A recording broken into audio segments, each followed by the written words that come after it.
todos, bienvenidos a mi segundo video. Hoy vamos a atrapar insectos y guardarlos en mi cámara que me trajo los Reyes. No, ahí está seco. Cuella los Bliss, vamos a atrapar por mucho el animal más peligroso del planeta. Arañas. No, ese, ahí está. No, se puso abajo. Ahí está. Lo atrapé. En la cola con Bliss y el ojo. Lo llevamos. ¿Es un 100 pies o qué es? Los calémbolos son buenos en el camuflaje de las cosas blancas. El calémbolo se come el mu y las plantas.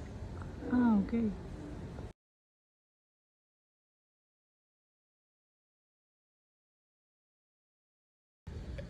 Atrapó.